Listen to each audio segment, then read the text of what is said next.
Hey guys, welcome to another episode of Smash JT.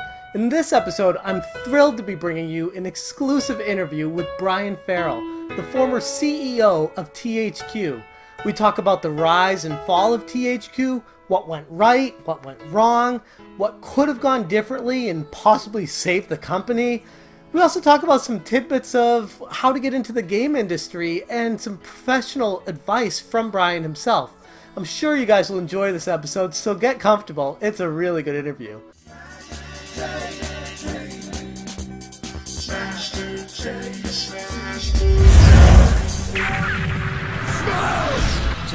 Thank you so much for doing this, Brian. Just for the viewers out there watching, Brian Farrell worked at THQ as chairman and CEO, brought it from a small organization, built it from a relatively unknown toy and game publisher into a billion-dollar company. Much of the success coming from licensed products. Brian found a business model that worked incredibly well. And Brian, for those who don't know you, could you briefly speak about your time in the game industry and the positions you've held at THQ as chairman and CEO? Sure, yeah. I started in 1991 as the chief financial officer when THQ was going public. A couple years later, I was elevated to the rank of chief operating officer. And then in January of 1995, right after CES in 1995, I was named chairman and CEO and held that position, gosh, for I think 18 years or so. During that time, did you have like a favorite moment from working at THQ? You know, there were a lot of great moments and a lot of dark moments, but probably the one I remember most was at a company meeting just before the launch of Saints Row 2. We rented out a facility, almost like a nightclub, and I got on stage and I tried to do a rap in a do-rag, and it was just so out of character for Brian Farrell, and just a lot of fun. So that's one of the moments I always cherish. What accomplishment are you most proud of during your time at THQ? Well, as you mentioned early on, when I took over as CEO, the company was basically an intermediary. You got licenses from top entertainment companies and then went out to developers and basically supervised development and then marketed and sold the products. And I saw the business changing and said, we've got to own some intellectual properties. And so we embarked on a series of both acquiring and building studios to get the creative ability that I thought we needed. And the fact that we built I'd say a world-class studio system over the years is probably the thing I'm most proud of. And it wasn't easy. And in fact, when the assets were sold to THQ, the studios were the things that really fetched the high prices. So that bears out that hypothesis. Yeah, and they're still successful to this day after the sale too. So it proves that they were really good too. And THQ has always been one of my personal favorite game companies and has become somewhat of an exhibit A for being the casualty in the game industry stemming from the 2008 global financial crisis. Do you feel like there was any one major reason why THQ specifically was unable to recover as some other game companies were able to recover? I really think it was a confluence of things. Yeah, the financial crisis hurt. And at that time, just before that, we were trying to scale up. And it's one of those yin and yang things. We were trying to scale up quickly. I look back, did we try and scale up quickly enough? And when I say scale up, I also mean converting over to digital. And we were trying to do all those things. We started a mobile phone game division. We'd done some free-to-play things. We started an MMO, which was very expensive. We were ramping the studio system. And to try and both ramp that down in the financial crisis, then try and manage all those assets was difficult in that environment. Obviously, people like to blame the U-Draw, but it was really more the fact we, ramped up quickly, but not quickly enough. I think it was a matter of timing. Was just it's out of your control completely. Well, honestly, no. It's on me as a CEO. I'll take credit for the wins, but I've also got to take responsibility for the losses. we had a good plan. We just didn't execute on it as well as we probably should have, and that's the way business is. Apparently. And that kind of leads me to my next question. Do you have any specific regrets about it or anything that you wish you did differently during your time? There's always decisions you might have changed, but that's not a real winning kind of outlook on life. When things went well, we in the management team were geniuses. When things weren't going well, we were idiots. And really, at the end of the day, you make your best call.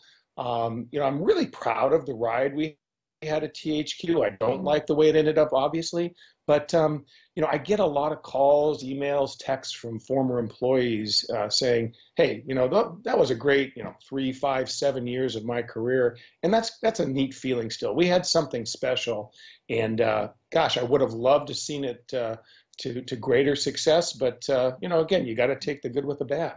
Yeah, and for me personally, I mean, if I was a betting man, I would have lost a lot of money on it because I truly felt like THQ was going to turn it around. They had all the IPs, and you were going into the AAA with Saints Row and Metro, the Metro series, a whole bunch of awesome IPs. Darksiders, obviously.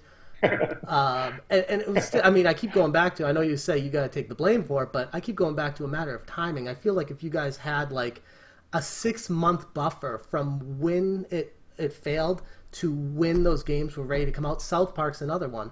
If you just had that 6 months more, I feel like that would have gotten you over the hump and been successful in the long run. But who knows? I mean, well, without going into all the details, there were a lot of alternatives, and you asked about what do you regret. The one alternative strategy we chose ended up in the liquidation of THQ. There were other alternatives that we could have maybe survived to see all those games through. And again, it was a call based on the information we had at the time. And to that point, I actually was reading about you and the entire executive team during the time of the financial crisis, and you saw the game sales and the kids division starting to slip a little bit.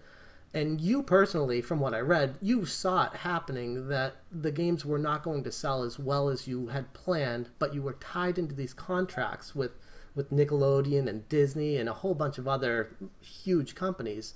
Did you ever consider renegotiating those deals? Was that even a feasible possibility? I mean... Yeah, again, without going into great detail, we did have discussions. There were attempts made to try and make those deals a little more palatable for THQ. Again, the business changed fairly quickly. And again, these contracts, some of these contracts 4 or 5 years, and a lot can change and did change in that time. Mm-hmm. Could we have been more aggressive with some of those guys? Yeah, but at the end of the day, a lot of business, as you know, is having the reputation for doing what you say you're going to do. And, that's an important value to me. And I think it was a value we had at THQ, maybe to a fault. But, at the end of the day, I'm not sure those were the real major issues. They were issues. But as I said earlier, there was a confluence of things that, looking back, it was all of those things put together that I think really hurt the company.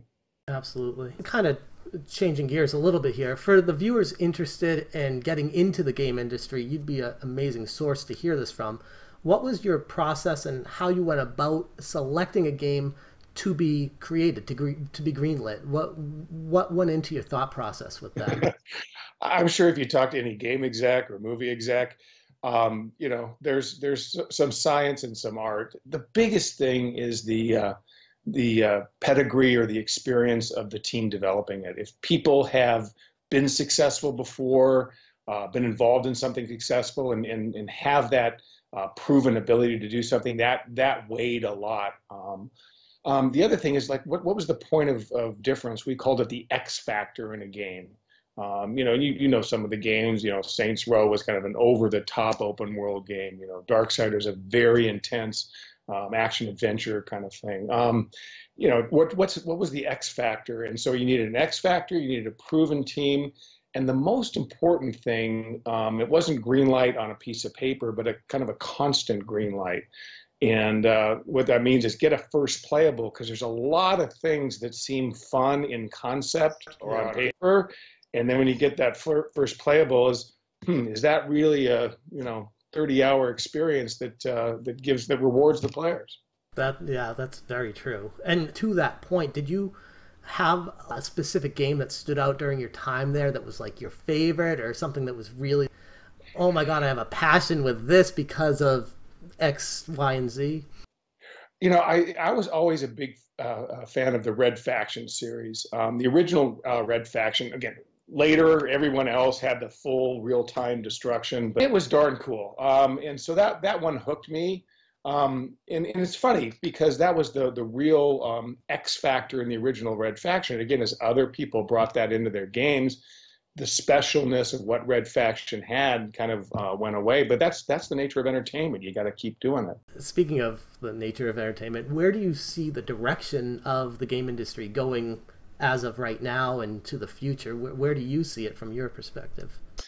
Well, that's something that actually has played out pretty much as we talked about several years ago, that it felt like a lot like the filmed entertainment business, where you have this bifurcation of the big, summer franchises, if you will, the $200 million films or games, and the indies, whether it's an iPhone or iPad game. And it feels like that's happening in our industry now, that it's the big blockbusters. There's not a lot of new. There's a few, but it's hard to get a greenlit, $150 million new game, new IP. And so a lot of the innovation is happening at the lower end. And I think that's a trend that's going to happen in entertainment. Proven franchises will get the big investment, and independent things will be where the innovation is. That's fascinating. I actually never even looked at it like that, but that's so obvious when you say it like that. Like the small indie guys will make these games, and maybe it will be popular enough for the big guys to pick it up and make a AAA franchise out of it, possibly, which I've never even thought of. But we'll see how that plays out over time. I'm watching. By the way, I lead a class in the games business over at UCLA Anderson, and get a lot of my old contacts, and then some people from newer, both startups and some of the newer companies like Riot Games, and to talk about the industry and just have students learn about the industry. And I think what comes out of that is just thinking through some of these concepts of what's really happening and where the future is going. And I really think that's the continued future of the games business. Just a side note, do you see VR being successful, or do you see it being a flash in the pan and not really catching on? Well, it's like any other technology that's ever happened in the games business, whether it's going from 2D to 3D or, some peripheral, is it fun, and it can be a mass sort of experience, something that that gets enough people that you can afford to invest a fair amount in it. I haven't seen that yet. Doesn't mean it doesn't exist, because there's some really neat things going on in VR, but I haven't seen that one, okay, this is going to transform the industry into a VR only. They're shorter session games. No one solved the problem of how it feels to be in that environment for more than 10 to 20 minutes. So there's just some things there. Now, people will figure it out. And if it's fun, it'll be around for a long time. If it's not fun, it'll be a flash in the pan. Move on to the next big thing. Many former employees at THQ, they've stated that you were a great leader and extremely understanding of their needs, almost like a grandfather to them, of family. Are you still in the game industry? At the time, I was only old enough to be the father, but now I'm grandfather. Maybe I misread that. So. Are you still in the game industry now? And if not, do you plan on returning to it someday? I loved my time in the games business. And by the way, not all the ex-employees would share those. We tried to have a values-based leadership system at THQ, where there were real values, and a lot of people understood that and got that we would be highly supportive of the people if they, gave all they could to the company. And I think that culture, I think we built a strong culture with no false modesty. I think that's something I am proud of. Returning to the game business, again, I'm peripherally, with the class that I do over at UCLA. I've gone to E3, but I'm really satisfied with my current life. I'm an adjunct professor over at UCLA. I've got a ranch project going on.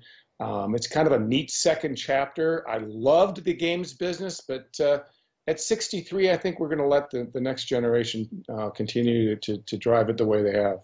Part of me is kind of sad to hear that, but I understand. What is your advice for those watching on what to do to not only get into the game industry, but to be successful in the ever-changing landscape of the video game industry? Well, pick something and get really good at it. Well, first of all, know games, play games, talk games, be around and really understand, what's going on in the industry. And then pick something that you're really good at, whether it's on the development side, the marketing side. It depends on where you want to be in the games business. Some people say, I want to be in the games. Well, what do you want to do? And what are you going to do that distinguishes you in order to get there?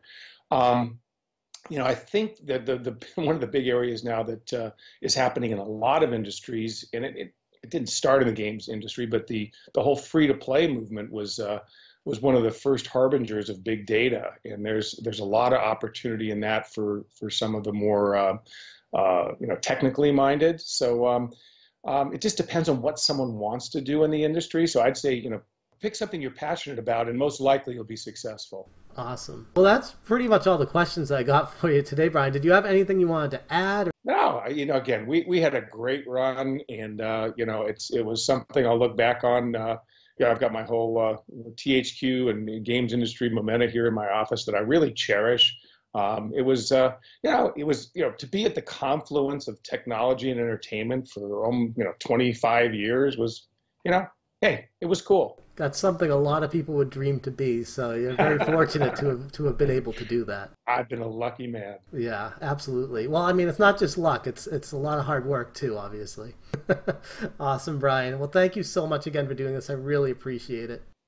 It was a pleasure, Jeff, and we'll speak soon. Definitely, man. Thanks again. I really appreciate it. Sure. All right. Have a good one. Bye-bye.